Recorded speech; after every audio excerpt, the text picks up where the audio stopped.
What'd you go home and do? Oh, I just went home and there was like a couple things I had to get done that Quick. yeah, for I was telling you about like the fire inspections and stuff. There's just like a couple Yeah. things because tomorrow we have like another follow-up.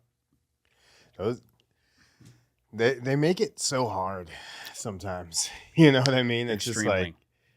I mean, you know, it gets a little rough, and then also dealing with them too. It's like it's hard for them. Like, luckily you got them to come back soon. Sometimes it's like, yeah, I'll be back next week, and the next week comes, and you got to call them again.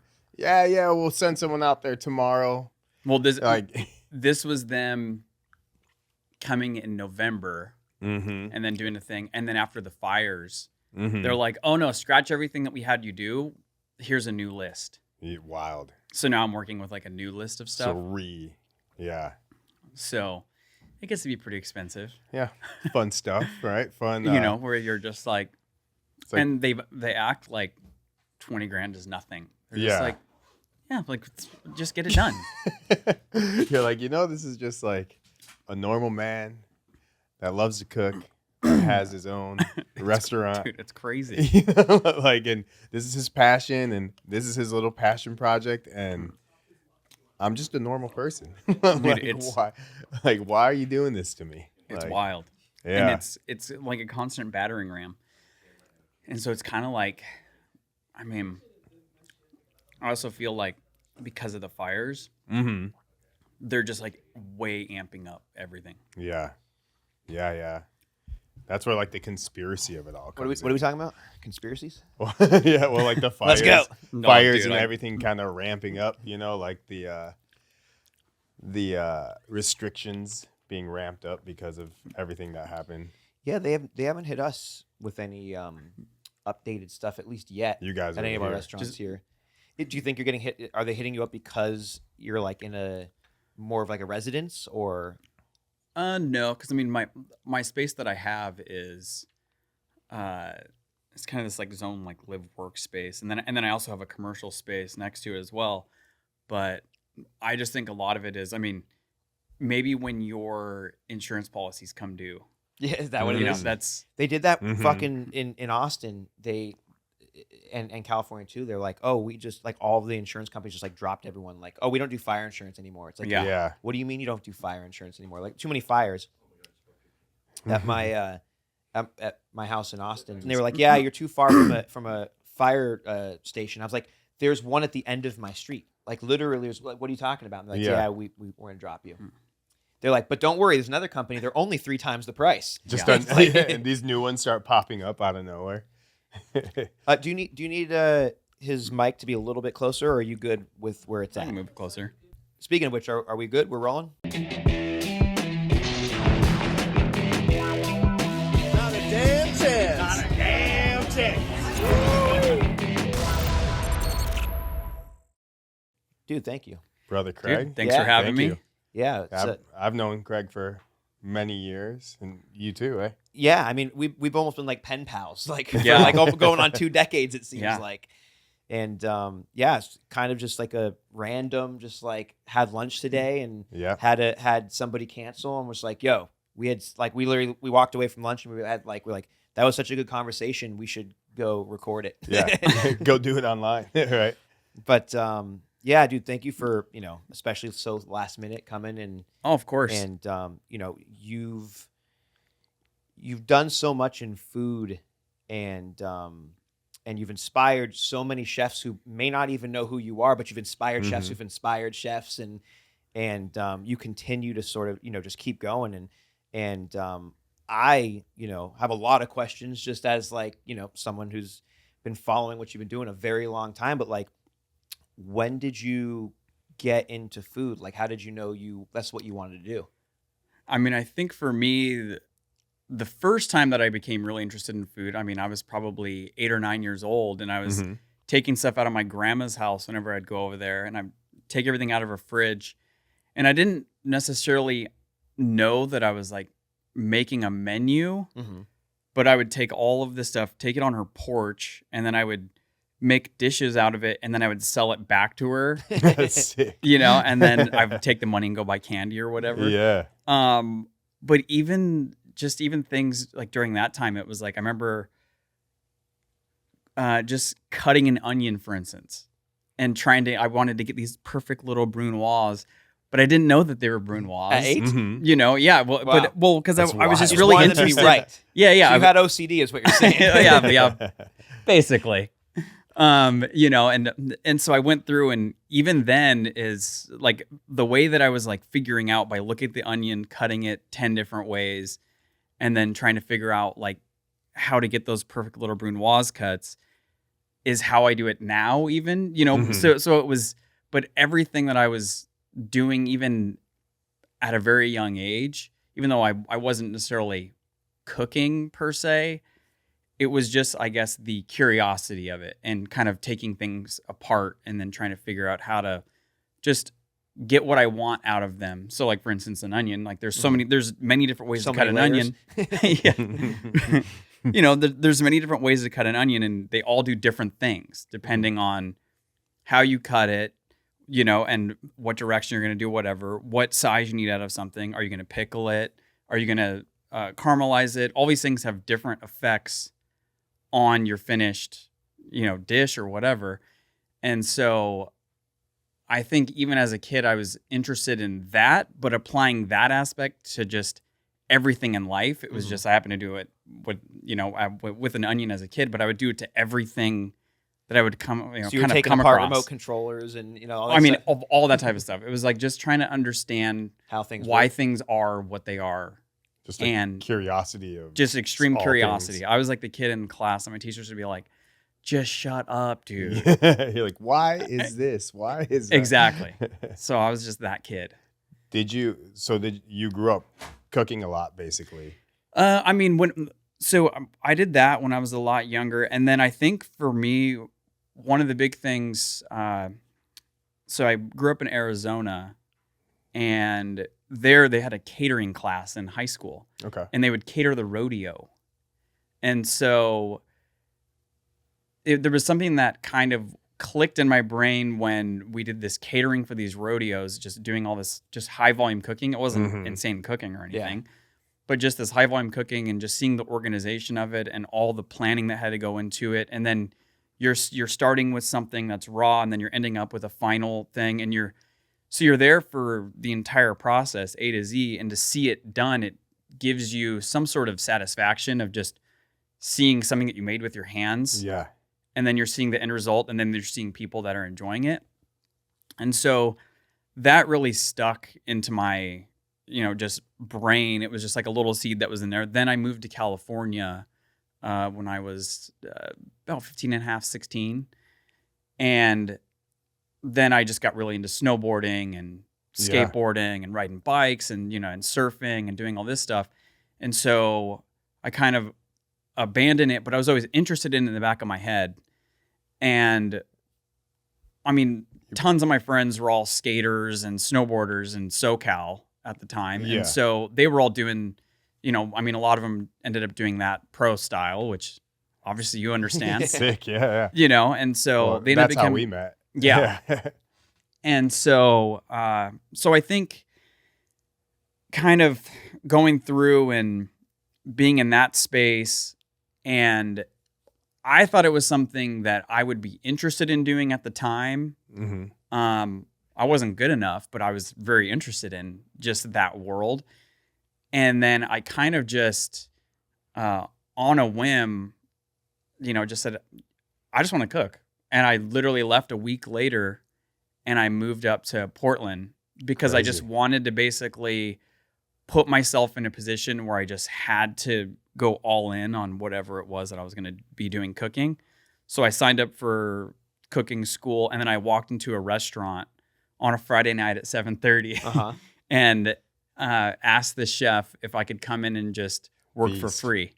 Yeah. And so I was like, hey, can I just come in and work for free? And his first words to me were, like, what are you, a fucking idiot?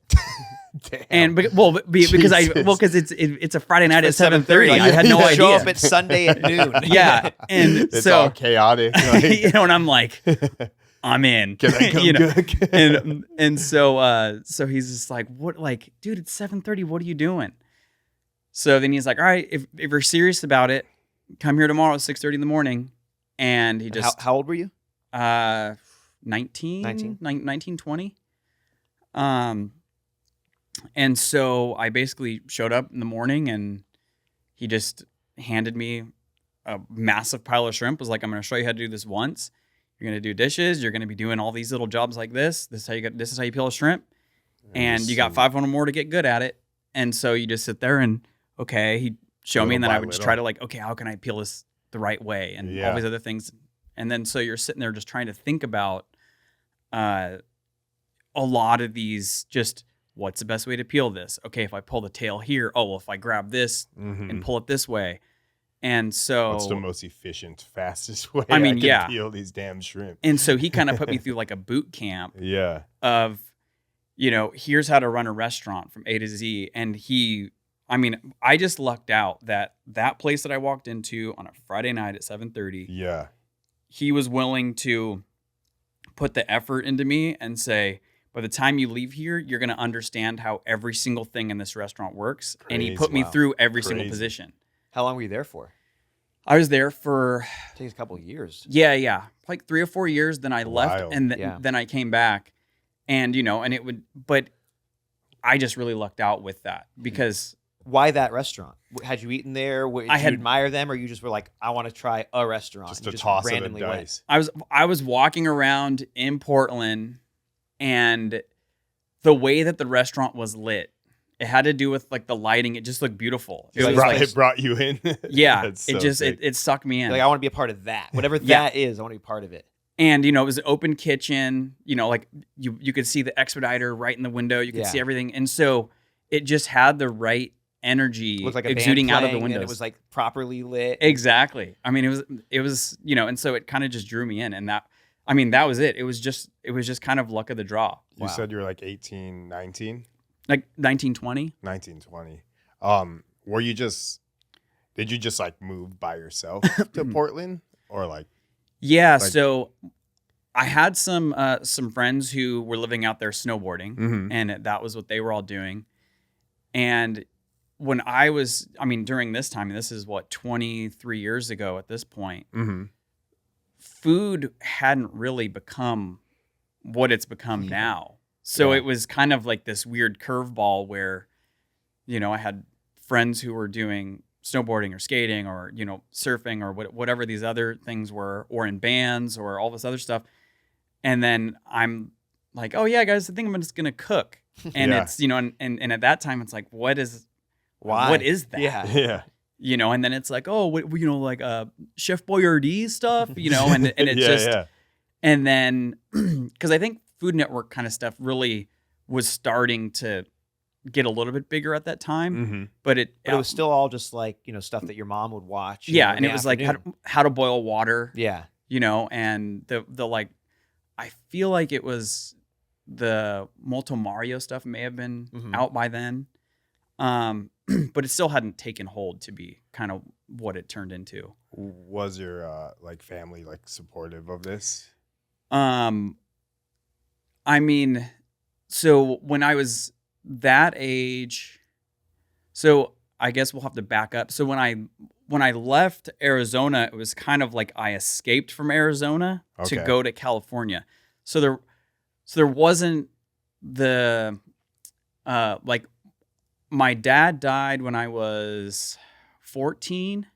Oh man. And so for me, it was kind of like being able to escape Arizona. So it was kind of, I had extended family that were hyped about it just because I was doing something, you know, and so I've just always been really solo for most of my life. Yeah. So I think because of that, I was just used to just, all right, I'm thinking about doing this. I just have to go all in. Whatever it is, I'm just going to do it. That's it. Yeah, so there was like kind of no backing. Like whatever you had, whatever you were going to do, like you had life without a safety net has just been all that I've ever known. Wild. So your mom stayed in Arizona, or?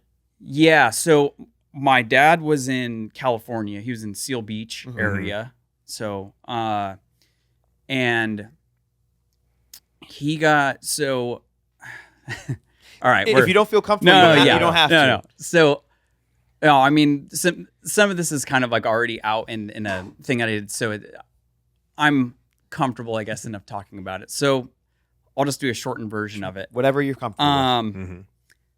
So, my house in Arizona was very, we'll just sum it up as like, it was a meth lab Okay. in a trailer.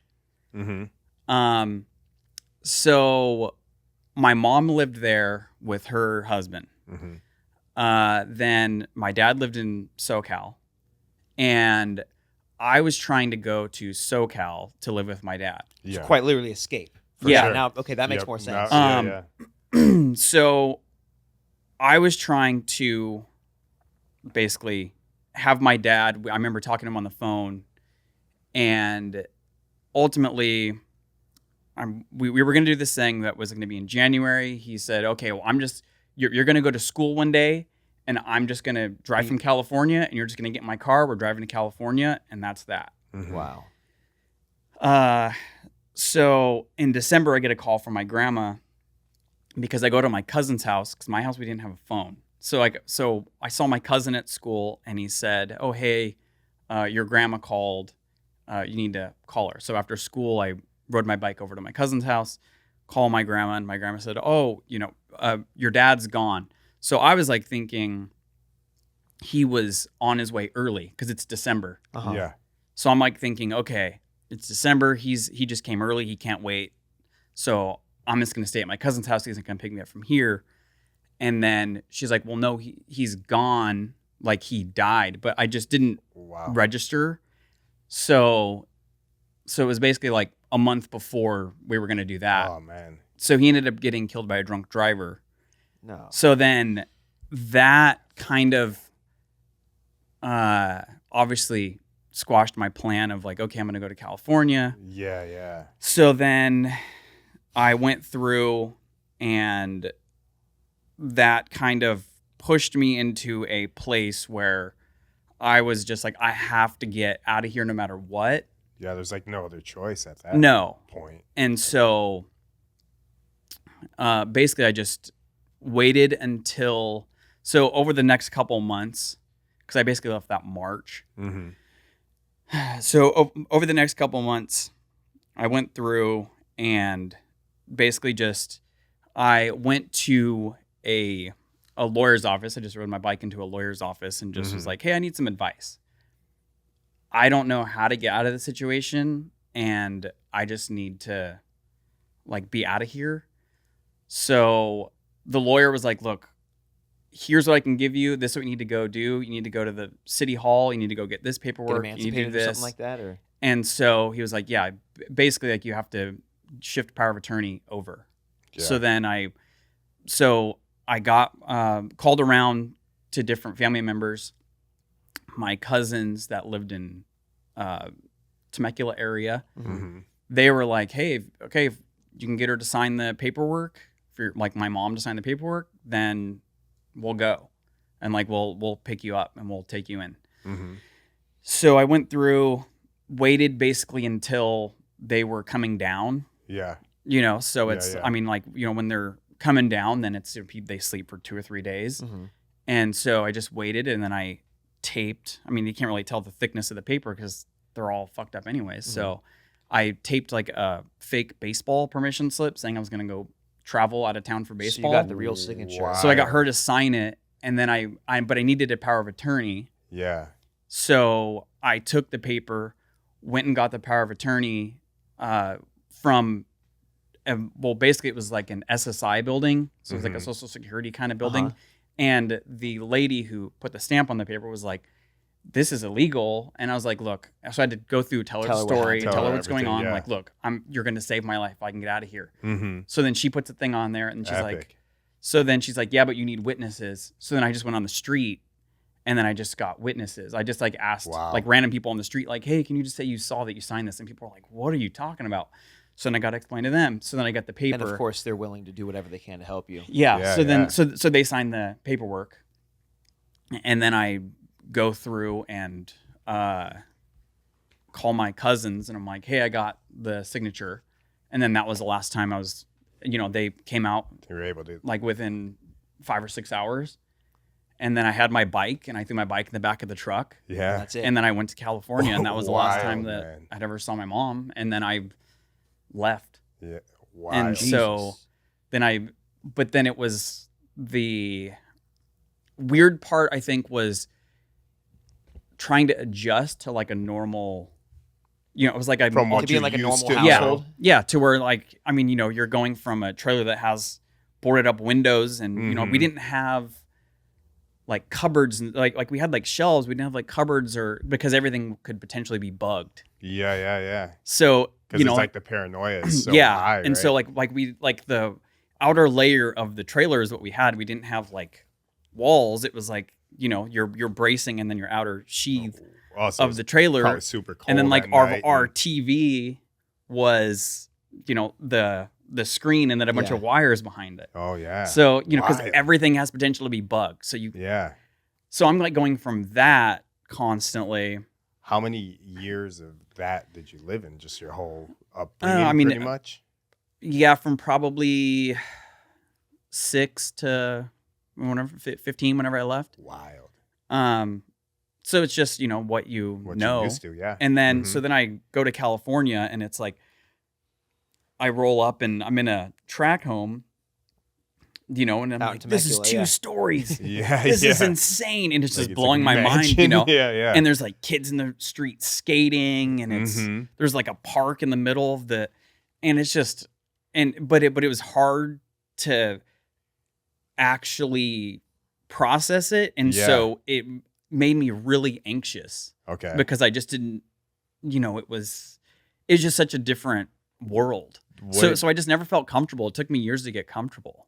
You just had to work at it, like Yeah. day after day. Like, Well, was there just- anything that kind of helped you? Like, Well, I think in the beginning it was, like I was just constantly even thinking about the idea of getting a drink of water. I'd be like, okay, I just gotta make sure nobody's around in the house. mhm. They've all gone to bed. Okay, because it's just like you're trying not to also be a burden on. Yeah, because my it's cousins that not just like took me your in. house, right? It's So like, then it's like you're thinking about like, okay, I'm gonna go open the cupboard to get some food. Okay, so like, what is that?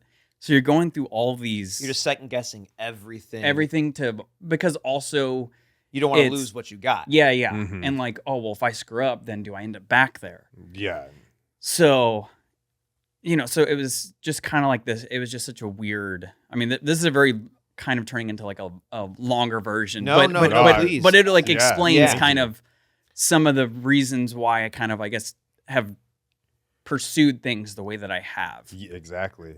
I've never known any of this. No. about you, man. But like this is what creates all the idiosyncrasies that then get. I mean, like not to spoiler it, but I don't know any other fucking chefs who are like at MoMA. You know what I mean? Mhm. Like that's fucking insane. So like, I mean, thank you for sharing this with us. Yes. But I do. I mean, please continue. yeah, yeah. Yeah. So it's so effectively so I guess with all this, it was I then basically escaped to California and then go through, and then I end up going to, and starting to cook Yeah. and walking up to this restaurant and doing all this, and obviously throughout high school, I mean, what we were talking about even earlier at lunch was the whole thing with like hardcore music and punk music and all this other stuff, and so when I moved to California, it was like getting into that scene and being into that really, the energy of it, especially at the time, was it was just something that I could relate to, Mhm. because there also is an underlying anxiety Yeah. of a lot of people in those scenes, especially during that time as Mhm. well. And so it's an outlet for a lot of just what would potentially be negative energy. Mm-hmm. And you have people that were, I mean, I think for me, it was, during that time, straight edge was a very big thing. Yeah. Yeah. And so it was people who were, and as someone coming from my dad getting killed by a drunk driver and then Pretty being easy to around become drugs straight all the edge. time. Yeah. Yeah. It's like it was good to see and have peers that were also pushing a narrative of, like screw all that other stuff, dude. Like you don't have to do all that stuff. Like Who sobriety, fucking right? cares? And so for me, it was just a breath of fresh air for that kind of that era, at least, of music, and being able to go to shows and have people who were supportive of each other. It was like it's an Outcast thing that was all about unity and brotherhood and DIY, and it seems like you literally were forced into an entire existence that was DIY. You had to do it all yourself. So it makes sense that you would click, with that type of music, and that, I mean, it clicked with me too. And I can't for a second say I had the same type of childhood that you did, but I do know that, the acceptance, hardcore became something quite different, down the road, but hardcore was about, positivity and having each other's back, and, no matter who you were. Community too, right? Like totally. the group. Big in community. Well, and skating was like that. Mhm. And, and so you have this like really intense positive feedback loop Mhm. of like, let's go surf, let's go snowboard, let's go skate, the crew. let's go to shows. And everybody is in this like mode of doing that. And it's the act of doing that Yeah. versus being like, let's go get screwed up and let's go party. It was like, no, like if we're too hungover, we're not gonna be able to surf. Yeah. Yeah. And so it was like, and so I think I really lucked out with just being around a lot of people who were just positive. Yeah. and brought and- you in as like a family, as a community, Yeah. had cool people to hang out And, with. and so many of my friends, I mean, I still talk to them all the time, and they were, there's no peer pressure, but like people weren't peer pressuring each other to do, just stuff that just wasn't great. And I think for me, I mean, I didn't really respond to peer pressure because I'd already seen the extremes of where I for felt like sure. it led. So I think that all these kind of things all together kind of just made it to where by the time that I actually started Wolvesmouth, Mhm. it was very, well, I'm going to do this myself because, I'm used to that DIY everything. And I'm coming at it from a sense of extreme survival. Mhm. And You don't have the infrastructure of being able to rely on people. It seems like. no. And so because I've just got so used to life without a safety net. Yeah. So it was like, okay, well, this is just normal. There It makes is no- I said to you earlier at lunch today, because when you brought up like, well, I might do this, and I was like, have you thought about just like getting a CDC, and you were like, no, it's got to be me, and it's starting to make a little bit more sense. Not that that's the only reason, but like I could only imagine that like you've got to where you were by surviving, by relying on yourself. Yep. Well, and I mean, as with anything, it's like, especially with food, it's like, you have people that help and like your team and everything like that. I think with Wolvesmouth in particular, when I started it from the idea of a band meets, like 1970s French countryside chef, Mhm. which was, the like Roger Verger's that like they were in the restaurant. So if you went to go eat, they were there. Yeah. And it was really just thinking about it from this concept, this particular concept doesn't exist without me there doing it. Yeah. Not to say that I wouldn't do other concepts, Yeah. but those are completely different. Just everything about them would be different. Yeah. You know? At this point, you'd have to design it knowing that you weren't going to be the only guy doing it. Yeah. Wolvesmouth wasn't your first concept though, right? Well, in like 2005, I remember I started a thing, and at the time, it was a toss-up between. I started calling it Wolvesmouth, but I was also toying with the idea of Noble Rot at the time because it was, I liked anything that was kind of like decay, kind of, whatever. But and you just went out and just kind of did this yourself. yeah, Right. and so I started it. I mean, ultimately in like 2005 is just like a little kind of quick pop-up thing that I was doing at the time, where it was like, but I was doing it in people's homes. Sick. And then I was able to go through and kind of build more of like, okay, this is what I need to do this properly. So then I just didn't have enough money to do it how I wanted to do it. So I just let it go for another 5 years before I just actually was like, okay, now I'm going to go all in on What were you this. doing for those 5 years? I was doing private chef stuff. Okay. And then I would do like every once in a while I would do a little pop up, but it would be very, it was all just more private, like people who would hit me up in 2005 when I was doing it. But were they? I mean, was it like private chefing, like making a family like grilled cheese sandwiches, or was it like someone would hire you to come and do a dope dinner at their house? It was for a family. Okay, yeah. There's There's nothing wrong with that. I No, did my no. share of private. We all have. For like your training, was it just that one restaurant, or were you just cooking more consistently when you came back to LA? So when I was, you mean for the Just like your The place that skills. you were Private chef staging stuff? at. No, he's saying so after you went up to Portland, you knocked on the guy's door. You spent 3-something plus years there. Yeah. I think it's like where did you go from there? And, Oh yeah. So and from there I was basically traveling around, and I was really interested in working in places that were focused on traditional whatever they were doing. So I went and worked at a place that was like Mexican food, and it was just traditional Mexican food. Yeah, it like wasn't the OG recipes. Like, yeah, and then I'd go like, okay, I'm gonna go do some stuff with. There was like a guy that did sushi, yeah, so I just like went and worked with him, and I was like, okay, I only want to know traditional stuff. yeah. Because my thought process when I was going to these places was, if you understand the foundation, then you understand the building blocks, rather than if you're focusing on the more like regurgitation of a fine dining restaurant, because it's already been someone who's like, okay, Yeah. I'm taking a traditional thing, Yeah. and now I'm going to push it into this, and I'm going to put it through this lens, and then now I'm going to reinterpret it.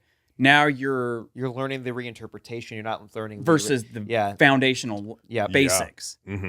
And so again, this goes back to just it all goes back to the onion. Yeah. You know, Taking and things it's apart. Yeah. yeah. and so I wanted to really understand I like why that. things worked the way that they did. Is there anyone who told you that you should work at lots of different restaurants, or is that something you just No, innately found? I think it was something that it was just kind of my own theory, Yeah. you know, because like when I first started, it was like hardcore Italian. Yeah. So there was a place that was doing one that was doing Northern Italian, one that was focusing on Southern Italian, and I'd kind of bounce between both of those places. So I got really into Italian stuff, and so for a lot of this, just from doing that, it kind of clicked like, okay, I we're can doing learn more very if I- basic Yeah. foundational stuff. And then, okay, now I can see how I can put all these together in different little Tetris pieces Yeah. and then rebuild them. Yeah. And so then it started to click. Okay, the more it's the way that I try to explain it is because I think you have to get to the point of suck with all of this. So you have to get, you start and then you start thinking like, oh, I'm like getting pretty good. And then you get to the point where like you realize no, you're not good at all. You suck. But what you've been doing the whole entire time is you've been collecting little Lego pieces. Yep. Yeah.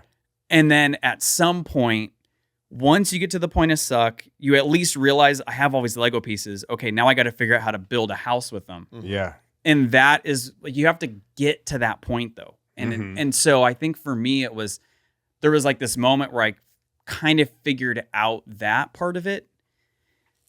And then it was, then you almost have an exponential growth, I think, where Like a snowball. yeah, well, effect I'm almost. sure like with skating, for instance, it's like as soon as like you learn how to ollie the proper way, like the way you're gonna pop, all of a sudden you're like, okay, now It clicks. yeah, and then you're like, okay, now I can kick flip. Okay, Yeah. now I can heel flip. Okay, and then because you got the base level and you picked up all like, okay, I can do a shove it. Yeah. Okay, and you then can't do a varial flip until you can do a shove it and a kick And flip. a kickflip, yeah. And then you just put them together. but at the time when you're doing it, it feels like it's so far away. Yeah, yeah. But once you have those little Legos, and then now all of a sudden you could build the house, and then all of a sudden you're doing insane heel flips. Yeah. You know? No, I think that's a great And like metaphor for it all. You know, like it makes sense. You know. And so, but you have to get to that point though, and you have to admit when it's not good enough. Yeah. Like when to yourself, because if you don't, Accountability. you can't push to the next phase. You know, you kind of just plateau. Yeah, because you're gonna just stay there and think my shit smacks. Yeah. You'll never. And then you have to expand. sit there and just look at it and be like, I mean, I would just sit there and just think about and pick myself apart over and over. Yeah. And You've just, got to be your own biggest critic. I'm probably even worse than that, you know, but, you know, and so I would just sit there and try to think about this. And then I think when I started Wolvesmouth and I was doing it, I was trying to get into, there was a time where it was like, I was trying to find some sort of flow state.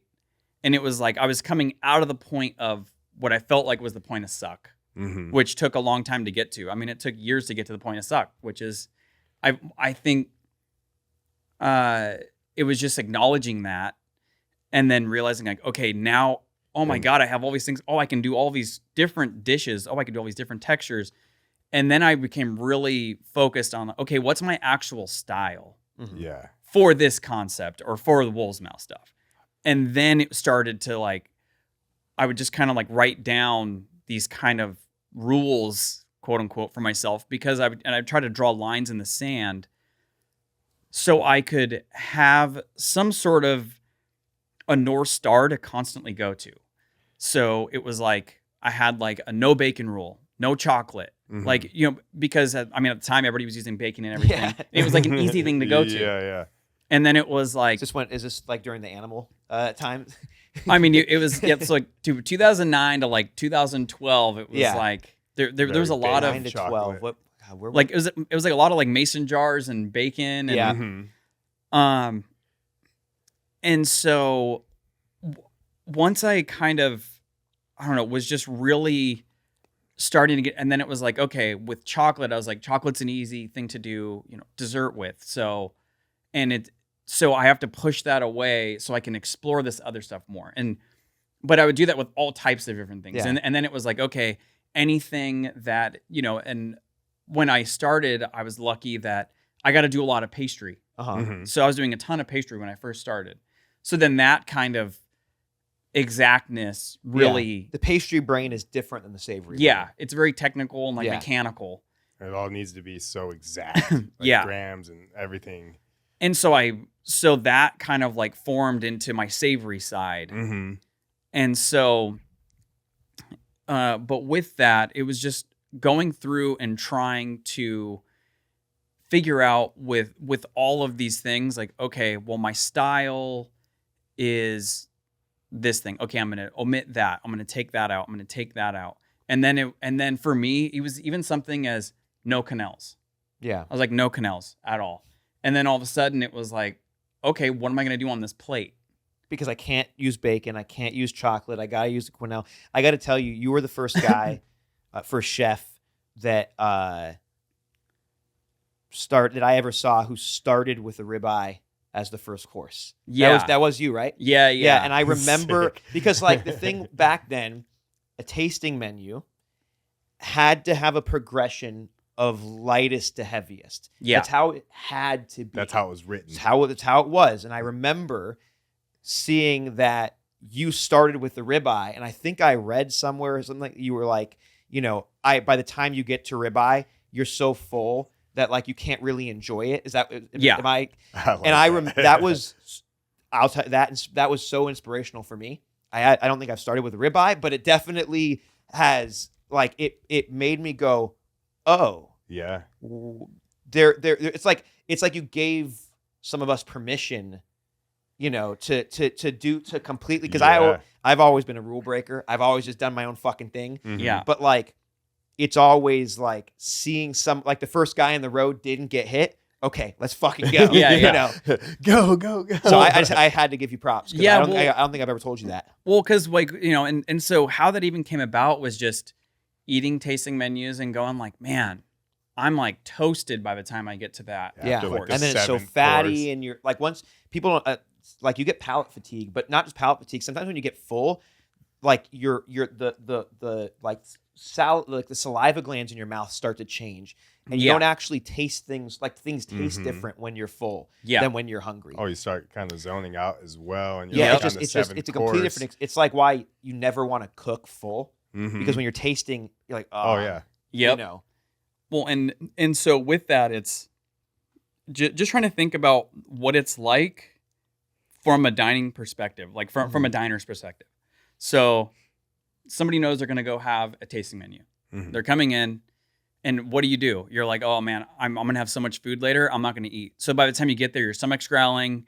You're just like, dude, I'm so starving. And then what? Then we send you out like a little menu D, and then you're like, You're just okay, and then now you got to wait waiting. 15 minutes, and you're just like, okay, and then it's all light food, and your acidity is earlier, Yeah, and so my thing was, you're the most hungry then. You also will have time to digest it, Mm-hmm. Yeah. so you have that hour and a half that you're sitting there before you get to the end, Mm-hmm.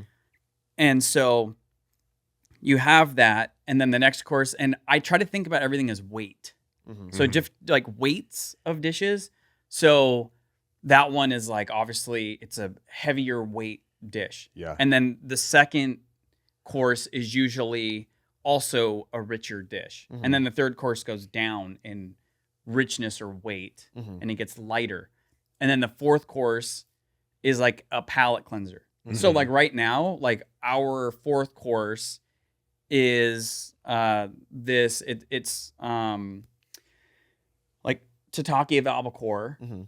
and then it has this broth. It's just like a blue like galangal broth Mm. with and then some gooseberries, and we take rutabagas, and then we put those we compress them with some lime juice, palm sugar, charcoal, Thai chilies, This guy's is insane. galangal. I You haven't know. been there, you Thai, gotta check it just out. all this other stuff, and then Wolvesmouth. that kind of like goes like over the albacore, and it kind of just looks like mangled up seaweed. Mm-hmm. And then this just came from just like, I was just like out surfing one day. I was like, oh, I like the way the seaweed looks against the water. Yeah. And then So and sick. then it's Then you like built it. yeah, and then so it's like, okay, here's the dish, but it's this bracing high acid, almost it's like a 9.9, maybe a 10 on the acidity scale. Yeah. Mm-hmm.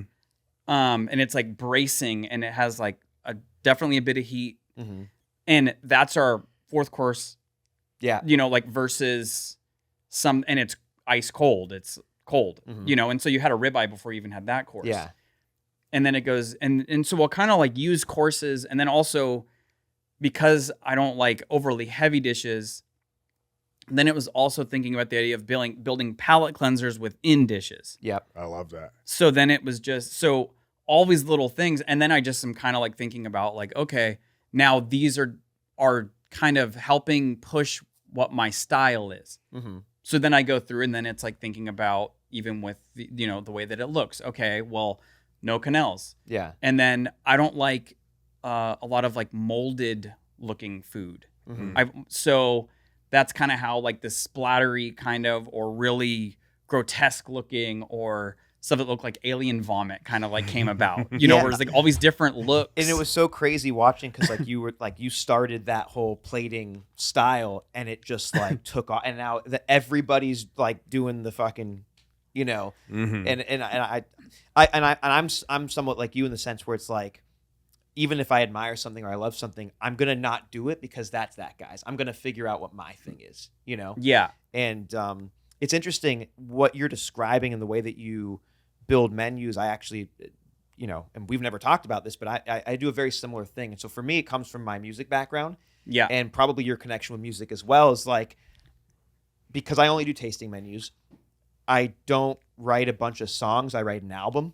Yeah. And my favorite albums are albums where the first song flows into the second song, into the third song, and there's outros into intros, and you start with fucking something huge, and then you go down, and then you've got, it was like, I read an interview when I was younger, because I was obsessed with AFI, and I mean, it's one of my favorite bands. yeah, it was my first tattoo.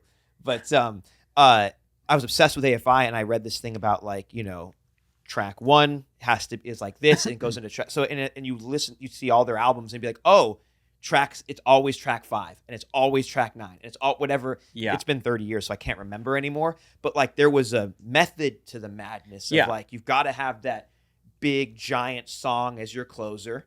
And you've got to start with something that's going to punch you right in the fucking face. Yeah. But it's track 3 or 6 that can kind of like, that can just sort of like give you a breath. Yeah. It kind of reminds me of skate videos. Yeah. It's totally. They always start with like a banger, and then like it kind of flows, and it kind of brings you back up, and then it kind of flows a little bit more. You can't just be on full octane. And then you end with the banger. You end with the banger. You can't be on full octane the entire, I mean, I guess you can, but like, to really enjoy it, you need to create these peaks and valleys, and these twists and turns, and the progression just of like just lightest to heaviest. I guess it made sense without enough information, but as you get more information, it doesn't make sense. Well, I think a lot of it is built around wine, and wine tasting, but even then, my whole thought has been I've basically dedicated my life to building my own palate. You've dedicated your life to, it's like, so if I can go through and switch from tasting a glass of red wine and tasting a glass of white wine and tasting a glass of rosé and be fine, I think that most people can too. Yeah. And I think, because it's always like this, oh man, we're going to blow their palates out. And you're like, look, people eat like fucking like Doritos, Tacos, Locos. They're going to be fine. The person who's saying that though, the person who's always like, you can't put cheese with, like, that's my favorite one. You can't put cheese with seafood. Yes. Right. But the idea of like, well, you'll blow the palate out. It's like, hold on a second. Do you know that from experience, and do you believe that? Or did someone fucking tell you that? Did you read that somewhere? Because it's not, I mean, sure, you can give someone the most aggressive, but don't do that. Like, do it tastefully. And I think that, in our style of restaurants, and mainly any restaurant that's not just like a commodity style restaurant, you find, as a consumer, you find a chef that you're like, I like their point of view. Just like your favorite artist, just like your favorite singer, just like your favorite actor. You're like, I like their point of view. And you're like, I want to go eat what they want. What they serve. And typically what they serve is what they want to eat the way they want to eat it. So to be a great chef or to be a great anything, you didn't start doing heel flips like that because of someone else. That's your fucking thing. Yeah. And it's like, and then now everyone tries to do that. And so it's like, people watch you because they like your style. People go to your restaurant because they like what you do. And so if you enjoy going like this, then, the hard part really is, though, because what we do is art or art related. Yours is very art adjacent. But like the hard part is you can't allow yourself to be a starving artist, or you will starve. You've got to figure out how to ride just enough of a fine line that people actually enjoy it, because if they don't enjoy it, they won't pay for it. And if they don't pay for it, you cannot continue to do it. Yeah. Go ahead. Well, I was going to say, I think as long as you love what you're doing and you kind of like go on your own route, it's like people could feel that. Yeah. 100%. Like they could feel the passion. They could feel the heart that you're putting into Yeah. it. Well, and I think for me, as I was kind of developing out dishes and my style, and I remember one year we probably did like 1,400 different dishes. It was like we were just doing, we would have 2 seatings a night, and it'd be a different menu from the first seating to the second seating. Oh my goodness. And I was just like in this crazy How many courses? flow. At the time it was probably like 12. Yeah. And I was just like in this weird flow, and I knew that I was in it. And I was like, okay, right now is the time to You're build jamming. all of the kind of pieces. And so I would just make all these things and be like, okay, I like that. I didn't like that. Get rid of that. Da, da, da, da, da. And so you're building basically this massive Rolodex to then be able to pull from and, go like, okay, I can refine that. Oh, I want to try that. And I think that during that time, it was just amassing this massive kind of encyclopedia of what my style was, and what my food was. And I just try to tell people I'm an expert in my food. I'm not an expert in food. I'm just an expert in my food. Yeah. Because the more you know, the more you don't know. There's too much to know everything. The more you know, the more you learn how much you don't know. Yeah. Like you're like, holy shit. So There's so much out there. Was it always the plan to like do it in your loft studio, or was your dream to have a storefront restaurant, and it just never came true? Like, how did? No, it was always, I was always interested in the idea. So when I was, working in restaurants, and I just was not interested in the idea of the public just walking in off the street. It was just something that, because I was more interested in like, okay, what's the mindset when you're going to go to a concert? Yeah. You're going there to go to that. You're not just like, see, oh, I stumble, yeah. I'm hungry. You I'm can't just, have like, some stumbled in here. random, mom and dad walk by an AFI show and just walk in and enjoy themselves. They're Yeah. like, what? This is not for us. No, like you buy a ticket and you're like, I'm going for tonight. Yeah. Like, and your Yeah. mindset is, I'm going out to do this thing. To experience Yeah. this. And that's what I was interested in when it came to food. Yeah. Mm-hmm. And so for this concept, it's a night out for somebody. It's an escape from the world for 3 hours and 2.5 hours. Try not to have it exceed the length of a movie. Yeah. Mm-hmm. I mean, but the movies nowadays are like 4 hours, so I don't know. But we always try to have it be like 2 hours, 15 minutes, 2.5 hours. I'm with that. I've been to so many like tasting menus that are like, you sit down at 7:00 and it's like 1:00 in the morning. It Yeah. was like, We were at one yesterday. We didn't get home till midnight or something. it was pretty long. They did send a bunch of extra courses though. They kept Yeah. being like, another gift from the kitchen, another gift from the kitchen. So like that's a little bit different. But like for me though, it's about. I mean, look, when you're going for, I mean, what, like Titanic or whatever, like 4 hours, like you're going for a 4-hour movie. That's Yeah. a different thing, Yeah. And so like, but like then you have to make sure if you're going to be serving a 4-hour dinner that it's not 4 hours because it's bad pacing. Yeah. It's 4 hours because it's proper pacing for a 4-hour experience Yeah. that Yeah. you've designed. Yeah. And you leave and you're like, oh man, that went by so quick. Yeah. Mhm. But 2:15 for me is like from like walking up to the front door to getting in your car at 2.5 Yeah. is like sort of the perfect for Yeah. like an Our evening out. meal time would be probably 90 minutes. Yeah.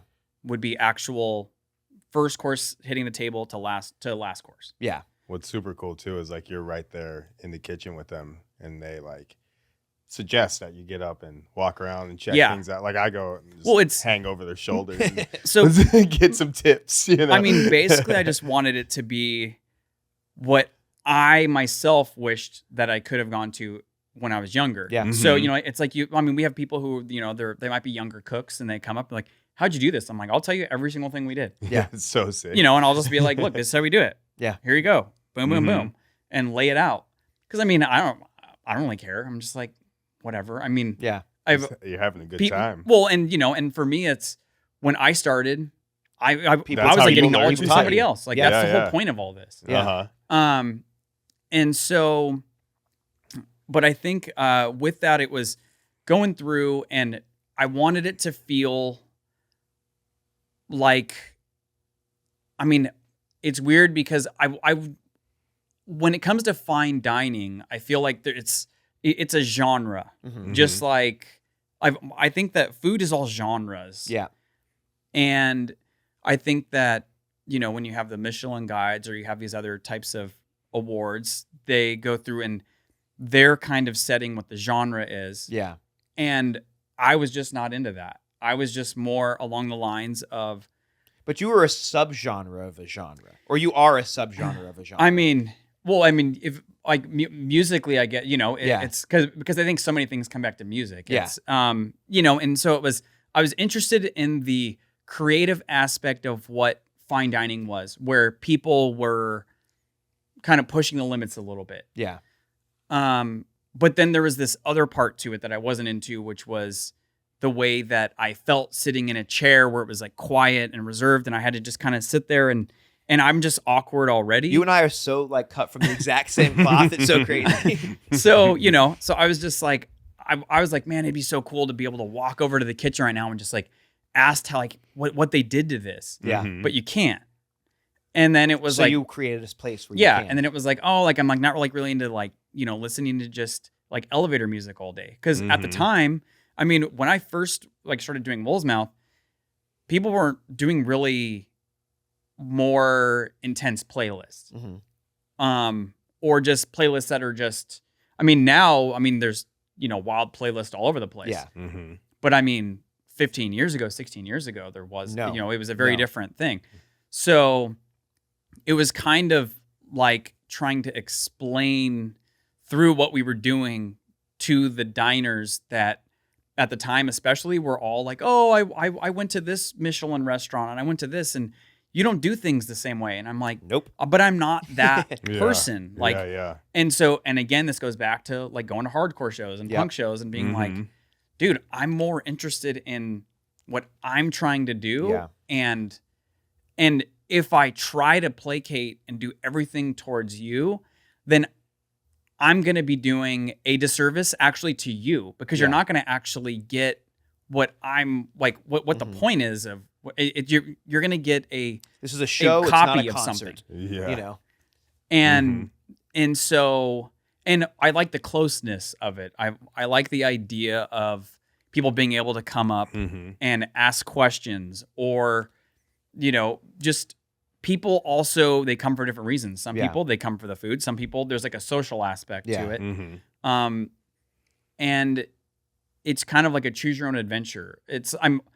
I'm also like, if people show up, I'm just cooking. Yeah. I'm not out there trying to entertain anybody. I'm not. But that is the entertainment. And people want to see the cooking. Well, and some people, they're like, oh, like come out here and you like give us the spiel on every dish. And I'm like, no, like, but because I think that if you really want to know, come up and we'll have a conversation. Yeah. But there are also people here that they're just here to just Have a enjoy great it for dinner. what it Yeah. is. Yeah. And so I also think it disrupts the flow of what's happening, Like because not forcing anything on anybody. yeah, It's I just like kinda- everything to feel like it's just all naturally happening. Yeah. And to where it doesn't feel like this like rehearsed, like, oh, hi, this is, because as you know, you'll have the same conversation over and over again. Yeah. Yeah. And so by doing it at least the way that I normally try to do it, it makes the conversations a little bit different. It's Yeah. not just the same question. So you don't get robotic answers, because I think it's easy to have just robotic answers back. But that's important about what makes you so idiosyncratic, right? Is like, speaking of like hardcore or just music in general, you go see many different bands from a similar subgenre. Some guys do speeches in between each song. Some guys don't say a single word in between each song. Some talk a little. Some talk about politics. Some talk about, you know what I mean? So like, it's and you go back and back and back to the band that you resonate with, that you love. Yeah.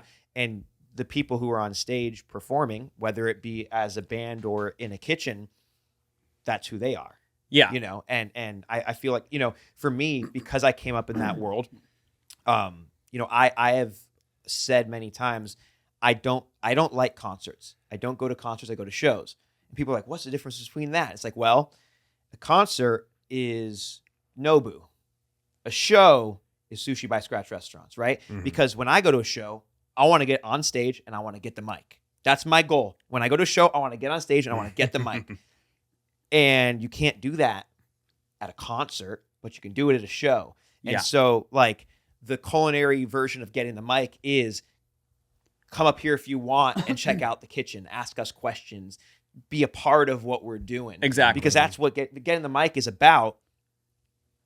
sharing an experience, participating, participation. the That's night. that's what it is. And that's, I mean, you nailed it of exactly like, Mhm. and that's really what I'm more after is a symbiotic Yeah. like relationship between Mhm. us. And it doesn't feel like it's this hierarchy Yeah. of me going through and giving some dissertation Yeah. on a dish, and so I want it to just feel like it's this organic moment that's happening and people are just, they're in it, they're quote unquote like grabbing the mic Yeah. whenever they want, they can come up. And so you're having this experience together. It's also why I made a very specific choice to where like we don't have chef coats Yeah. Mhm. because I want it to feel as close as possible to feel like to actually feeling like you're in a friend's house. Yeah. Well, quite literally, they are. Yeah. Well, so They're in your house. well, so my well, So my sick. well that spot is actually built just for Wolvesmouth. Yeah. Yeah. But and so like we have Was the like studio downtown though? Was that not? Did you not live there? I always the, thought you well lived there. the one in Arts the District. the Arts Yeah. District, yeah, that big loft I did. You lived there though, too, Yeah, right? yeah. Yeah, so it was like, it was then, going yeah. to someone's house. And then we have another like the space we've had for the last 9 years. Yeah. Mhm. That one we built just for Wolvesmouth. Yeah. But you Um, built it in a house anyways. yeah, right? yeah. So it Yeah. still had, maybe you didn't sleep there at night, but it still gave the, The house Yeah, feel, yeah. yeah. And so we went through, rebuilt out the whole space to where it could basically refine it a little bit to where, because like there's like certain things like, okay, like we got to put a water tap over on that side of the place because you're trying to think about the flow of how everything works. Yeah. And just the flow of the room and how to make it to where it almost becomes where people can figure it out themselves. And I just think so with this concept, it's having people be able to participate in what we're doing, but then you're still trying to, and it's not really, I'm not interested in fine dining food in a sense of the genre of ingredients that I think is the focus of fine dining now. yeah. I'm like interested in what are the flavors that people are interested in when they're off work, Mm-hmm. Mhm. and like meeting chefs. Yeah. It's like, oh man, I love Thai food on a Sunday. Yeah. Okay, so then why are you just serving scallop with just like lemon juice on it? Yeah. And so it's like, what's the other, Mm-hmm. With because the Lango, with all the goodness. well, it's well because I think that you're then getting the personality of the person. Like my style, I would say, is I really like finding the sweet spot between creative and comfort. yeah. Like I like when I don't like people to feel like they're being experimented on. Yeah. I'll take something and I'll find what is the foundational kind of like centerpiece of it, and then I'll just start peeling a bunch of little layers away. Just kind of expand it, right? Yeah, Like I mean, the it's- onion. Yeah, Basically like I mean, the well, onion. it's like you've heard the album Pet Sounds, like by the Beach Boys. Mhm. So this album has so many layers, and they're all like these like simple layers laid on top of each other, Mhm. and they just keep laying all these layers. And then there's, which would be, I think, what I'm interested in dish wise is I try to do a lot of Layers. very Yeah. simple layers. Yeah. So all the technique is done. I try to keep it as tight as possible and very simple, so you could taste the ingredients that I'm talking about. Mm-hmm. Versus, whereas I think if like you had like chunky riffs or something like that, Yeah. that would be stuff that is usually like heavier flavors. It'd be like pork with like some like jus next to Yeah. it, and like that would and that's like That's the just dish. boom and boom. Yeah, and then like here you go, and Yeah. and it's very there's no high notes. There's like, and it's all like low note basically. It's just chunky. You're looking for something a little bit more ethereal. Yeah, so to speak, where yeah. where you like with the song, like where like you're hitting your highs and your lows Yeah. and the mids, and so I'm always trying to do that as much as I can with All your dishes. dishes. Have you? Have you always been in LA? Basically, like this was where you've been located. For Wolvesmouth, yeah. Yeah. And and I mainly came to LA specifically I mean, I think a big part of it was I just remember coming out to LA when I was younger, and going to Amoeba. Yeah. So I felt music. oddly comfortable with LA for some reason, because I would just go to Amoeba for like 10 hours and I would sit there and just look at like Godspeed records and be like, oh yeah, I want to get, there's a crushed penny in this one. I got to have just all these different, things. And so also just the density and the access to artists and other people who are creating. And so that pushed me to LA because I was like, okay, well, there's the density to try this concept. Oh God! I was gonna say, kind of back to, because I'm not sure you necessarily gave me a sufficient answer, but like, was Wolvesmouth supposed to be? I mean, you said you weren't looking to do like a traditional restaurant, but were you specifically looking to not do it in a traditional, like inside of a restaurant space? Yes. Okay, so specifically, yeah. I mean, especially over the years, I've had a lot of crazy offers thrown at me to go do a bunch of crazy stuff, but it then goes back to like, oh, so like you're going to be my boss. No, thank you. Yeah. I'm good. Because what ends up happening is then somebody comes in and then they all have their great ideas of like, oh, well, I really like this. And I'm like, okay, that's like not really a part of the story, but okay. And it's like, yeah, but I'm funding this. Therefore, we're going to do this. And, then all of a sudden, then somebody comes in and they're like, yeah, it was a really cool menu, but kind of like in the middle, kind of just threw the, like, why are you doing a meatloaf in the middle? Oh, well, my investor said that his wife makes a really good meatloaf, and so he wanted me to like recreate it, and so we're doing that now too. And then it's like, huh, okay, and then all of a sudden you're like, that's the one, it's like one thing that's pulling away from what the concept is. Yeah. And so you constantly, so I feel like I'm always trying to make sure that the concept is what somebody is, if Neen goes and tells somebody and they show up, I want it to be what he is telling them that it is. Yeah. And what he's telling them that it is it's this dude's vision. And if it's not that dude's vision when he gets there, because I mean, that's actually funny that you said it's the very last job I ever had in cooking. And it was my menu. I was executive chef. My wife was the pastry chef. We ran the restaurant. And the fucking owner walks in one day and goes, hey, so, my girlfriend and I just got back from Miami, and she really wants, she loved this tuna tartare with plantain chips. Yeah. And I go, okay. And he goes, so we're going to put it on the menu. And I went, no. And he goes, what do you mean no? I go, well, look, the menu, look, she likes plantain, she likes tuna. I'll come up with something. And he's like, no. Very specific. I took a picture for you. This is what we want. And I go, look, that's not. And he goes, listen, it's my restaurant. And I said, okay. I put it on the menu, but we were gone within the month. And I was like, and that's when we made the decision that we would never work for someone ever again.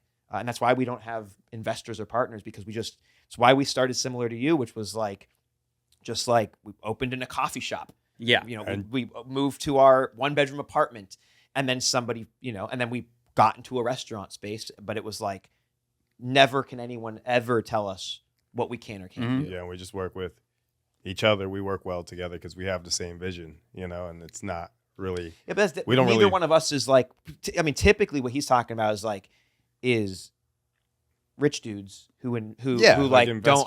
It's different. Jump on in. Yeah, aren't it's in not. The same world. If you're lucky enough to have a partner who got into it as a passion with you, and they weren't doing it for an investment, and they weren't doing it to make money. Partnerships can work. Investments can work, but not when they get in the way of the actual thing. What's going on. And it's so common, because I've had partners in the past, and I've had partners who had zero say in what we're doing.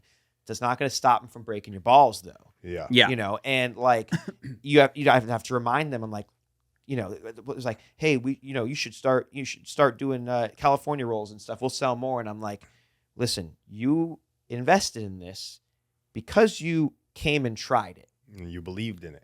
And I didn't have those fucking things on the menu. I got you to put your money in with that menu. Yeah. So we're going to stay with mine. And I wanted to go over something. You went through like one of the toughest times so far of like, just kind of the restaurant industry, and like the pandemic, and like you fought through it and you're still crushing it today. Like, how'd you deal with all of that stuff?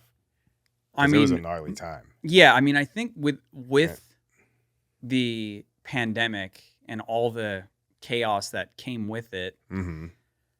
I mean, for me, I think the biggest thing was, I mean, obviously, because it's my concept, we're able to pivot very quickly to do other things. Yeah. Also, I think just over the years, I mean, in a way, there were actually certain aspects of it. Like, so we did a thing called Vultures. That was barbecue. And so for like a couple months, I just focused on doing barbecue. Sick. I love the names. Shark Tooth, right?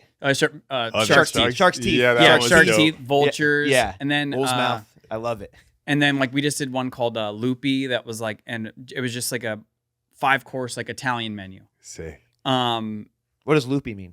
Just wolves. Oh, okay. Just wolves in Italian. Dope. And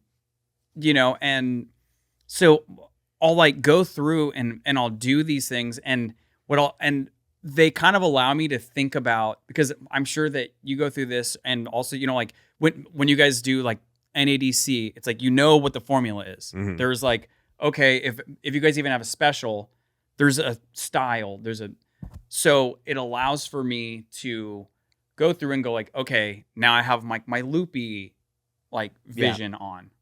Okay, what is a loopy dish? It's not going to, it's still going to be Wolvesmouth elements because it's just my palate. Mm-hmm. Yeah.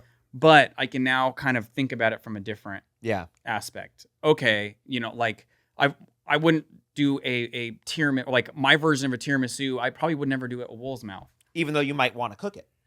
Yeah. Yeah. Just I feel because you. like you get interested in other stuff. Yeah. It's like we all, especially with food, you have phases where you're like, Yeah. I'm really into Mhm. charcuterie right now. I'm Yeah. really into this right now. And you kind of hop to all these different things.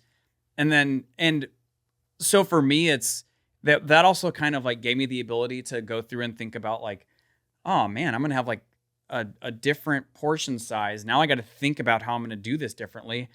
And then I start thinking about dishes that I would have probably never done for Wolvesmouth. Yeah. But then there might be like a single garnish that's on that dish where I'm like, that can go back to Wolvesmouth somehow. Yeah. But I would have never thought of that Had you not gone had down I not. that. Yeah. But And you so just- Shark's Teeth is the same thing. You basically just had to pivot during that Just constant 2 pivots years though. or whatever. Yeah, it like you're was, just constantly pivoting. and how'd you like survive through it? Well, I mean, With the willingness to never fucking give up. That's, Yeah. I mean, that's what I'm it's- looking for. it's basically just you don't really have a choice. Yeah. And Yeah. I think it just goes back to like for me, I was just like, okay, this is like I'm like a kid again. I'm just like in like survival mode. Yeah. Mhm. And you just and just get very tunnel vision. when you own your own restaurant, you don't have the luxury of failure. Yeah. There are Well, and you also understand when you have to go through and when you're going to spend money and when you're going to make money and when you're going to lose money. Like there's certain things where that There's peaks I and need to do valleys. this and I'm going to lose money doing it, but I need to do it Yeah. because it's going to be better long term for the business. And this is where the investor thing starts to fall apart sometimes, is they can get into this mode of just thinking profit, Yep. profit. Yeah, And yeah. then that's all that they can see. And you're like, look, you're not thinking 5 years down the line about this. You're thinking 2 weeks down the line. Yeah. And It's more of when an you- investment. yeah. And so Right. you're constantly, I mean, the amount of just money you have to reinvest over and over again. But it's also why we've been able to go for 15, Yeah. years. Yeah, And we're still congratulations, going, man. because I'm trying to think about like, okay, what are we going to do that's going to be that's going to keep us just moving forward and not just standing still. Mm-hmm. And it's very easy to go through and go like, oh, well, this is working. Okay, we're not going to change anything. And especially with doing a tasting menu. Yeah. This is It so can't be stagnant. people Yeah. come in and they're expecting this thing all the time. And they're telling you they expect the level to be high to your face. So, I mean, imagine if, everybody that was coming to your place is like, this is going to be the best meal I've ever had. And it's super just anxiety inducing at times because you're like, sure. dude, you're Lots like really of setting the pressure. bar pretty high. Lots of pressure. Like, come right on, there. dude. Just like, but overall, it's like, so for us, as with anything in the food business, everything is about consistency. Yeah. That is number one. If you can't be consistent, does not matter. Mm-hmm. Like, none of this matters. It's all pointless. And so it's just finding the sweet spot of how can you be consistent? How can you be creative?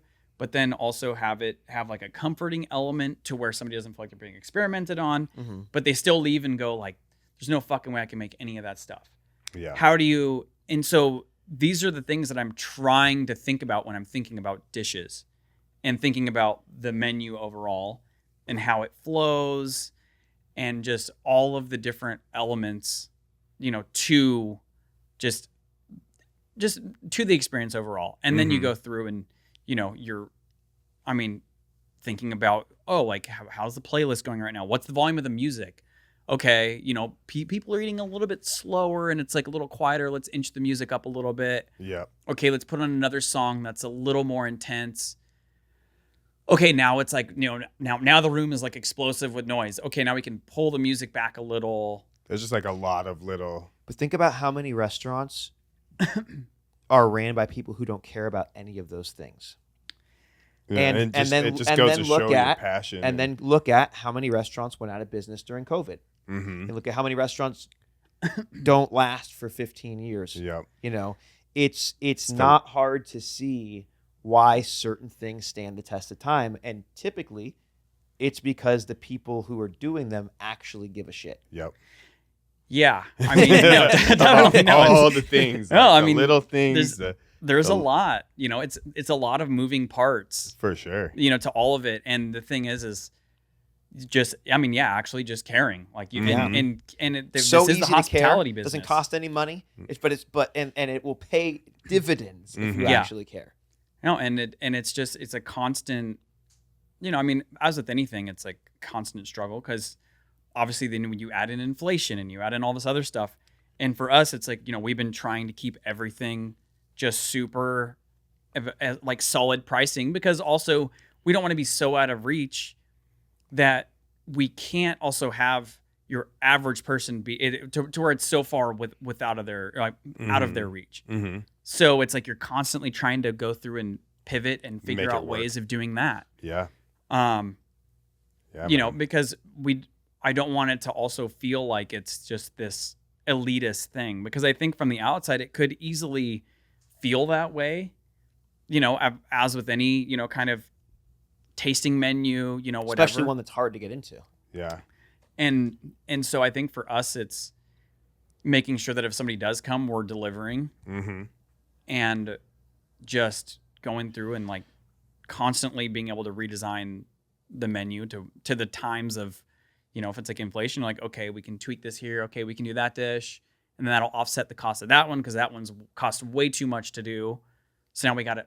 And so you're constantly too, man. doing that. As you're like talking here, I'm like, remember, I haven't been to your spot in like a few years, but I'm like remembering the last dishes that I've had, I'm like, oh yeah, there was that dish. Like I think I remember that citrus one you were talking about. It was like a charcoal broth. Yeah. Oh yeah. Yeah. That There's one. And there's like little like it's spheres in there. Yeah. As well. So it's the little spheres are we take Vietnamese broken rice, then we kind of make an arancini out of it, but like coconut, lemongrass, lime zest, like arancini.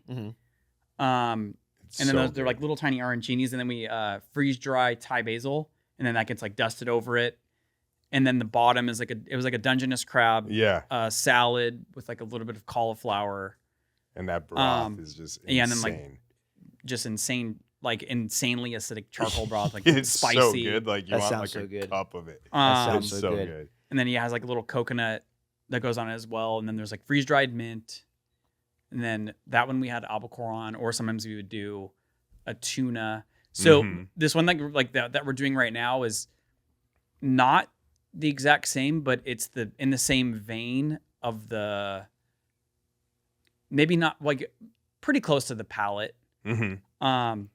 But that's part of like cooking is like you don't retire techniques, you don't retire Or things components. yeah. I mean, it's like we used to at Scratch Bar back in 2016 and 17. It was 25 courses, 25 new courses every month. So, Every month. so wild. Yeah, 25 new courses every month. Every Friday, you didn't have to, but you could during family meal. Every Friday, it was like I would stand behind the counter. Everyone would sit at the chef's counter while we're eating and be like, "What do you guys want to cook next month? Rabbit? You want okay? And I would just take a list of what they wanted to cook, and if they had ideas, we would talk through it. But next month, boom, 25 new dishes. It wasn't 25 new dishes with 1,000 new components. Yeah. It was like, all right, so on this dish, okay, remember those onions we did with the pork? Remember the fucking puree we did with the carrot? We'll add Okay, that in there, okay. yeah. Remember how we cooked Yeah. the rabbit? Okay, take the rabbit with the onion, with the pork, with the this. So they were new compositions, Mm-hmm. Yeah. and we were constantly, going like this with it, but you can't. And so like, I love kind of like seeing like today it's with the albacore and the this. It was the Dungeness crab with this. Yeah. And some people, and the reason I'm saying this is some people at home might think, oh, well, you just do the same thing. No, it's not the same fucking thing. No, It's yeah. very much, and that's like, listen to your favorite band, their first record, their second record, their third record. You can, there is a through line. Now, the first record might not sound like the 15th record, Yeah. but the 15th sounds like the 13th. But if you And have, the 7th sounds like the 5th. if you have hits, it's Yeah. like there's no reason to But retire the hits. yeah. But But like the tone of your guitar should remain constant. Mhm. Yeah. Yeah. Your bass tone, Well, should be recognizable. Yeah, and like so like for us it's like the setup may change for like a ribeye cap dish. Yeah. But I really like that cut. Yeah. So we use ribeye cap. For years we've used Yeah. ribeye cap. So Yeah. good. And like we'll have like other things that like that go on the dish, but I really like that particular cut. Mm-hmm. And so you'll find stuff. I mean, but I've cooked I don't even know how many different types of cuts of beef to get to that point. Yeah. And it's like I really like confing beef tongue. Like that's just like the way that I like it. So are you just bringing in the spinalis, or are you bringing in the whole thing and then? Just the spinalis. And so but then but then like right now I'm like going through and I'm just kind of like thinking about maybe for summer or something like that. I'm like, oh, like I should just do like a little fun take for a month on like a steakhouse style restaurant. So then I was like thinking about like just bringing in the whole thing and then having the spinalis and then having like your eye of like something else, and and then doing whatever else with like, but just all beef dishes and having just a bunch of different beef like dishes. Yeah. But then push through a lens of a classic steakhouse, but then kind of reimagined to be something different. Well, clearly you're an artist, in like every sense of the fucking word. But talk to us a little bit about you actually got to go do food in an art museum, in multiple art museums, I think, right? So I mean, doing all this, I was really interested in painting. So when I was younger, I was like painting, and I did like some shows with that. I was really into. Is that where the splatter kind of came from? I would say a lot of just the color theory came from that. I was really into like, and just composition, just from just painting, and I was really into like, that actually the splatter stuff I think came from what I was doing. When I started cooking, I got into. I was doing oil painting and I was doing oil on glass. So like you'd paint it backwards. So like you'd paint on this side and then your thing would show up this on the opposite side. Yeah. And then I got into, the idea of a vinaigrette, but with paint. So then it was like oil paint mixed with watercolor paint. And like, what could you do with that? And like, how could that, how can you start tweaking with that? That just came from the cooking side and then being like, well, it's like a temporary emulsion and da-da-da-da-da. And so I was always doing kind of the art stuff in the background. And then I was always interested in color. Pastry, sometimes they use fake coloring. And my whole line in the sand was no fake coloring at all. I'm with Yeah. you. So everything that I do, doesn't matter what it is. Yep. And so I would just figure out like how to like, oh, what can you do to extract color from this? Yeah, oh, well, yeah. what can you do with this? Sick. Yep. And so that was another, like one of my rules that I instilled. So then I kind of led me down this path of always, just Now you're making 9 different colored purees. yeah, and just figuring out like how to really extract them. But at the end of the day, if the flavor isn't good, Yeah. it doesn't matter. Yeah. It like doesn't matter how it looks. The flavor has to be the focus. And so the art side was probably there before even the food side was. And I remember I had like notebooks like written down of like different lighting that would go with dishes and stuff like So that. sick. Like from like when I very first started. Yeah. But I also sucked. So like I hadn't got to the point of suck yet. Yeah. And I knew that I sucked. So then I was like, yeah, I got to revisit this and like way down the line when I actually understand what I'm even doing on the food side. Because if the food sucks, this art is going to look way bad. Yeah. I tell my cooks and my chefs all the time when they come up with a new dish, I say, be careful about how cool or beautiful you make it. Because the thing about it is you always want to underpromise and overdeliver. The delivery is the actual thing you put in your mouth. The promise is what you look at. Yeah. So however dope you make that, however intellectual, however beautiful, it better taste fucking better than that. Yeah. Mm-hmm. And because for a long time, I think it's still around now, but for a long time, food was beautiful and tasted not very good. Yeah. That was kind of, it was in Well, vogue. And this was the thing, even with like the like splatter stuff that I was doing. So like with that, anytime I would do it, it had to be with the sauce that was room temp. Mm-hmm. It like the sauce had to be a sauce that could be room temp and would be good. Yeah. I would never do it with the sauce that was cold, or I'd never do it with the sauce that was hot.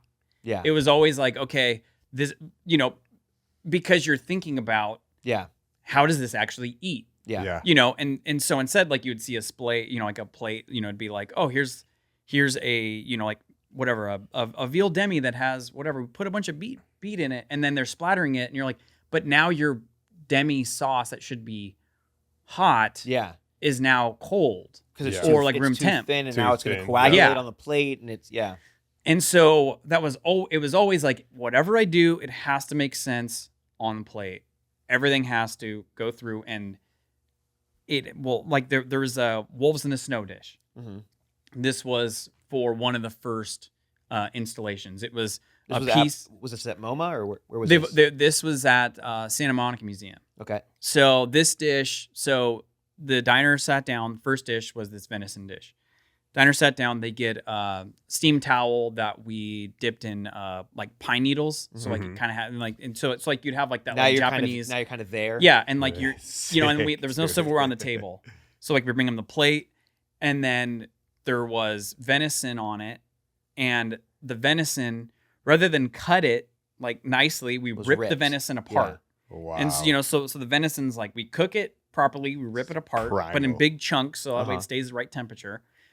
There's like a little like venison sauce underneath, and then we have just a bunch of different purees. Like we have like some purees, we have some like mushrooms that are like almost kind of like really intense like creamed mushroom. Mm-hmm. And then some like dehydrated blueberry, like some blueberry meringue, and then we had this. We took and made like a pine tea, and made kind of like a like jelly out of it, to where it looked kind of like coagulated, like brain liquid, yeah. and then like kind of like gets like smashed down, and so it kind of just looks like this like ripped apart like kill scene, and then and then you sit down, you have that thing, and then we're like, okay, like you eat this with your hands and you drag it through, and like that's like how you eat your first course. Yeah. Wow. I You know, think and that then- was one of the first photos I saw of your restaurant. And you were like, before I gotta co- check this Yeah, I was shit like, I need to go here. Well, you You know, know, like- And that was like and then that course finishes, and then we bring them another steam towel of like the pine or whatever, and so you're kind of like completing a thought of like Yeah. this like Mhm. a wolf kill scene in the middle of a forest on a forest floor, So and like you're rad. kind of eating that, and it had like the forest flavors with it.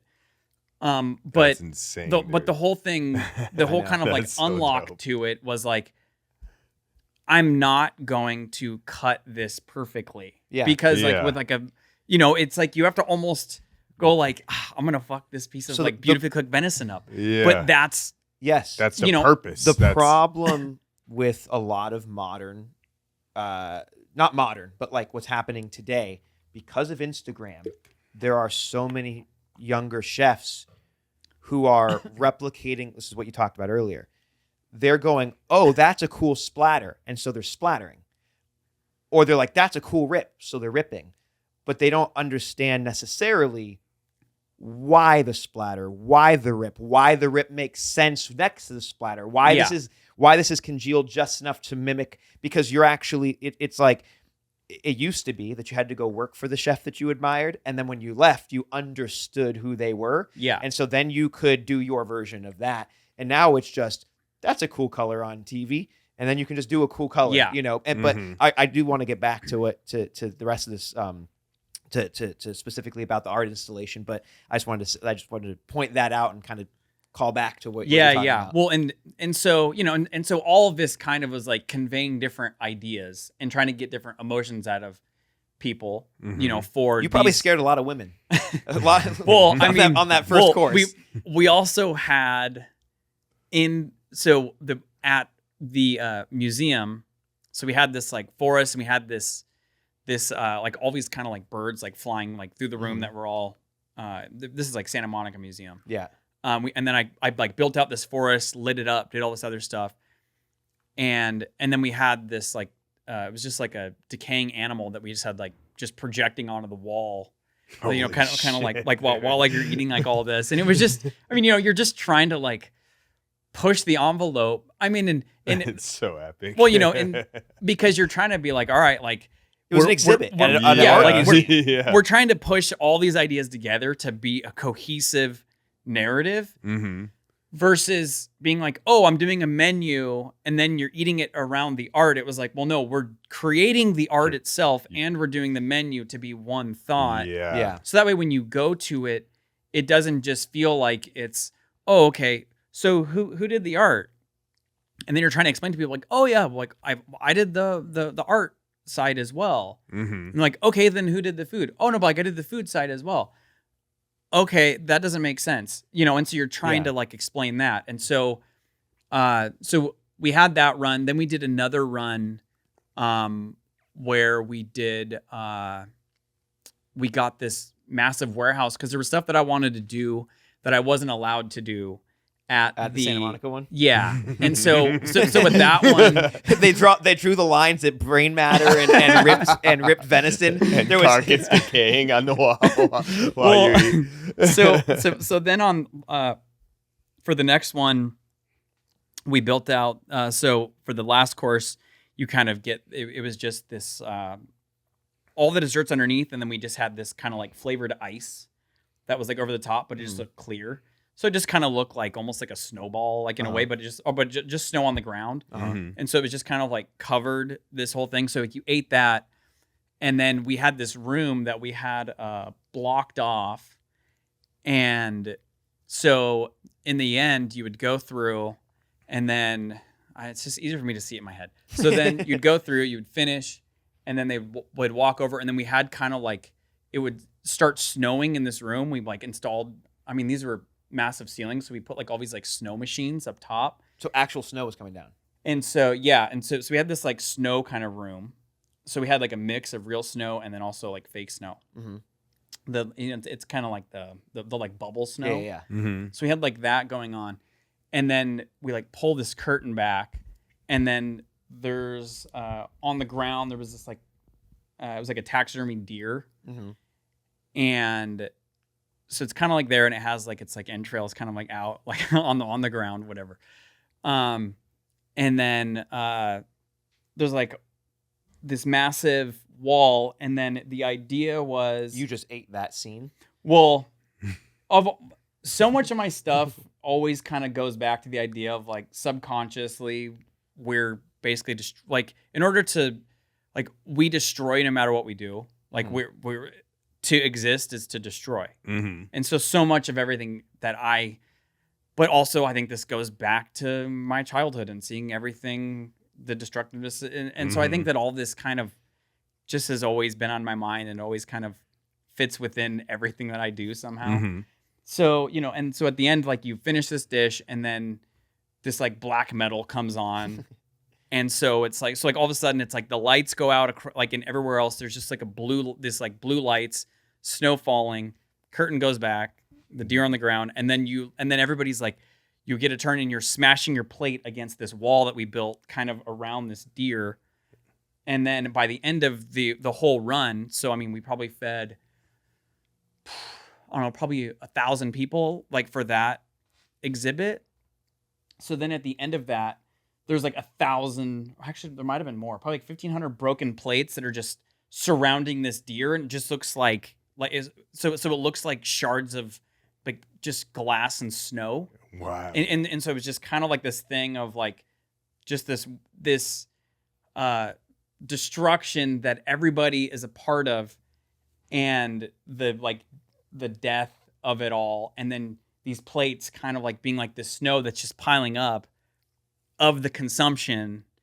And so there's just kind of like all these different, kind of. So I fucking love it so much. I know, it's so I love it. good. I mean, there's so many like chefs who are like, oh yeah, chefs are artists. No, they're fucking not. This motherfucker's an artist. I know.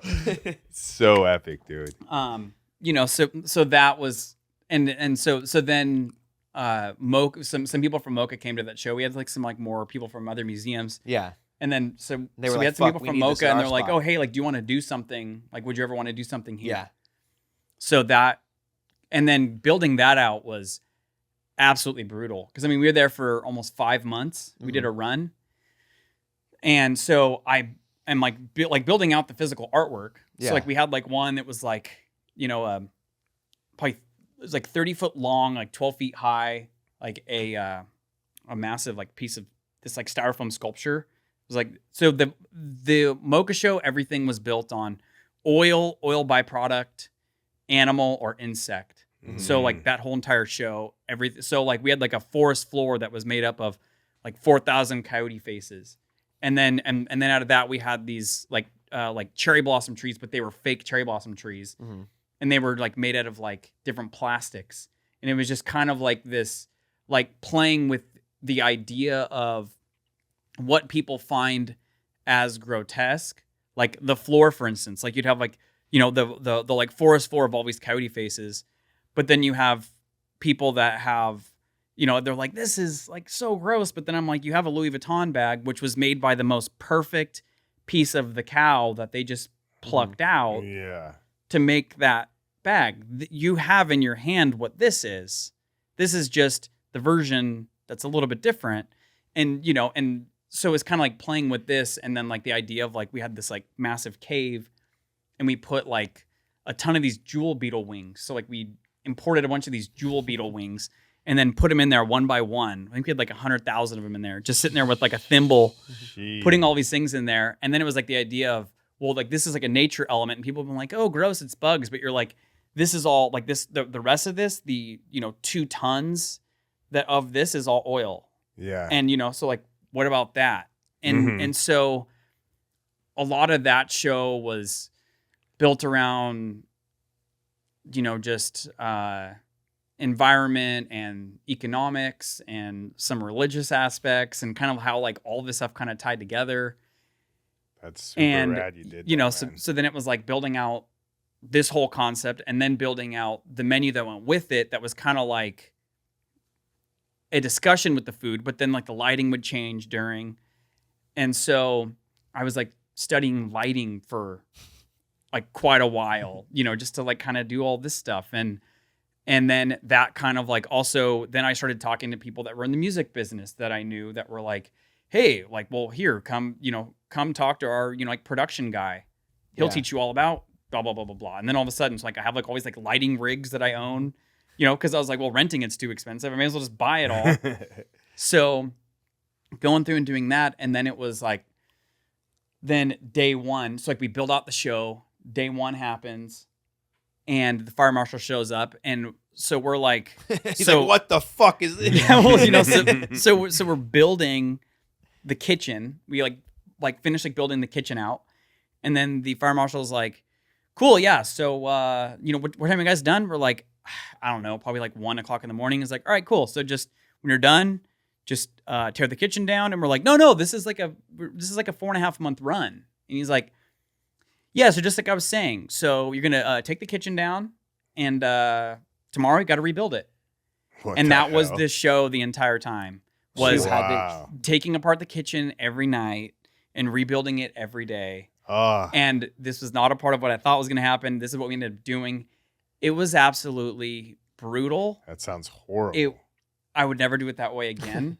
It was like it turned it into like, oh, we're going to get like, get off at 1 to like we're going to be done at 3:30 in the morning. Every day. And we were doing this. Well, to do it took 7 days a week. Like to pull it off the way that we wanted to pull it off. Yeah. It was 7 days a week because we were doing 2 seatings a night. And then we had like Whew. days to go prep, and we had days to source and to get everything organized, because we had to prep everything at the Wolvesmouth space, then transport all of it to the museum. In traffic and And all that fun stuff. And when we were done, it had to look like we were not even there. Like it had to look like a museum. That's insane, dude. And so we just did that every day. We lost some people on that one, For sure. but For sure. sure. Those are definitely some learning lessons, but because of those, I also have done all these different events. So like brands will come to me and be like, hey, can you build some, like installation thing and do like a Super food sick, aspect for us? So we do a lot of that stuff too. You're gonna have to decorate the cabin when you come. Yeah.